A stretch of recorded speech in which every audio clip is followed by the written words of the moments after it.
दोस्तों नमस्कार, स्वागत है आप सभी के। अगर फिर से आई चलते हैं राजस्थान सूबा की ताजा खबरों की, लेकिन उससे पहले अगर आपने अभी तक इस चैनल को सब्सक्राइब नहीं किया तो सब्सक्राइब कर लें, जिससे कि आपको राजस्थान सूबा की ताजा खबर रोजाना मिलती रहे। पहली बड़ी खबर, राजस्थान में होने जा रहे यूथ कांग्रेस के चुनाव में महासचिव पद पर ट्रांसजेंडर के लिए रिजर्व सीट रखी गई है। राजस्थान के राजनीतिक इतिहास में पहली बार किसी पार्टी में संगठनात्मक रूप से कोई सीट ट्रांसजेंडर के लिए रखी गई है। हाल ही में राजस्थान में यूथ कांग्रेस के चुनाव की घोषणा हुई है। इन चुनाव में संगठन में महासचिवों की संख्या को 10 से बढ़ाकर कांग्रेस ने 45 कर दिया है। पहली बार इतनी बड़ी संख्या में महासचिव चुने जाएंगे। राजस्थान में 1377 करोड़ से 1500 गौशालाओं का होगा निर्माण। राजस्थान में चुनावी साल शुरू होने के साथ ही सरकार जनता के साथ पशुओं को भी खुश करने में जुट गई है। राजस्थान सरकार के द्वारा प्रदेश में 1500 से ज्यादा ग्राम पंचायतों में पक्की गौशाला का निर्माण किया जाएगा, जिसके लिए ग्राम पंचायत स्तर पर बनी नोडल एजेंसी के साथ मिलकर सरकार पशु आश्रय स्थल का निर्माण करेगी। और इसके लिए मुख्यमंत्री अशोक गहलोत ने 1377 करोड़ रुपए की वित्तीय स्वीकृति जारी की है।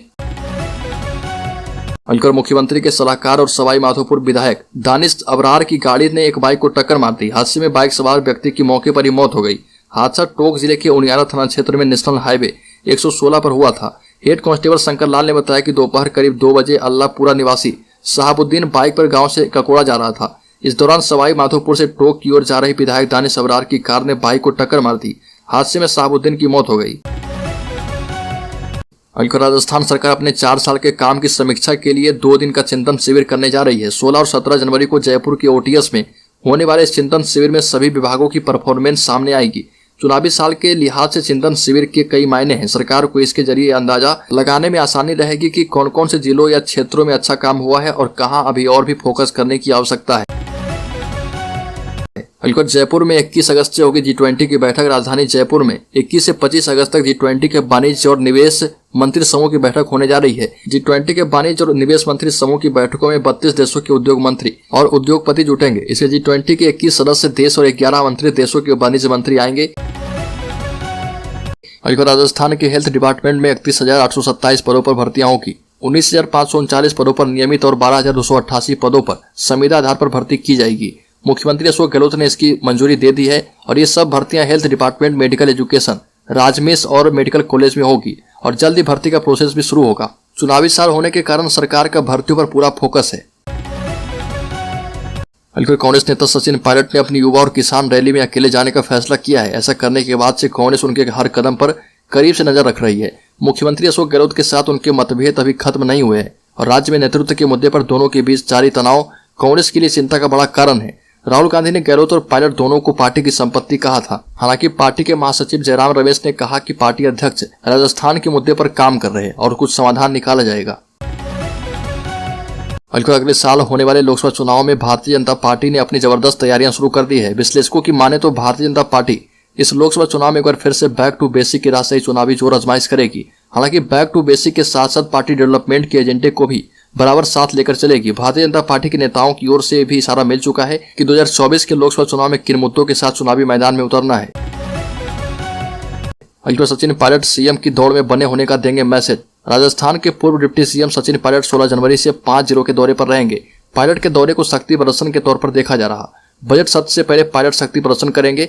पायलट का दौरा खासा चर्चा में है। पायलट के दौरे की चर्चा इसलिए हो रही है क्योंकि उनका यह दौरा पार्टी की तरफ से घोषित कार्यक्रम नहीं है।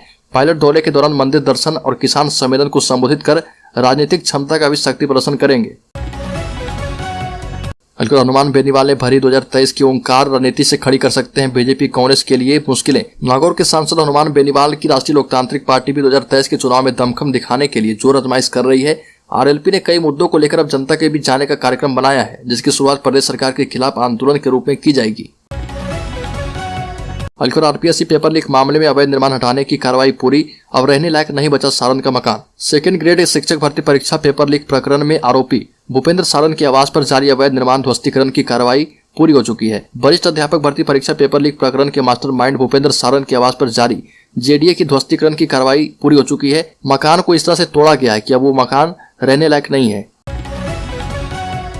राजस्थान में फ्री मोबाइल योजना के तहत महिलाओं को फ्री मोबाइल लेने के लिए फिलहाल इंतजार करना पड़ेगा। सीएम अशोक गहलोत ने प्रेस वार्ता में कहा कि मोबाइल देना बहुत बड़ा काम है।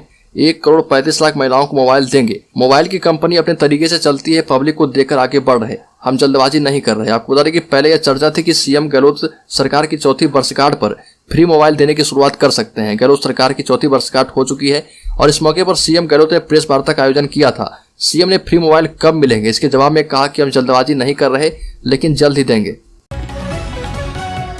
राजस्थान के रिटायर्ड कर्मचारियों और पेंशनर के लिए खुशखबरी है। राज्य के लाखों सरकारी कर्मचारियों को ओपीएस का तोहफा देने के बाद अब राजस्थान सरकार 1 अप्रैल 2022 से पहले सेवानिवृत्त हुए कर्मचारियों और पेंशन धारकों को भी पुरानी पेंशन योजना का लाभ देने की तैयारी में है। अगर इसे लागू किया जाता है तो करीब 3500 कर्मचारियों को लाभ मिलेगा।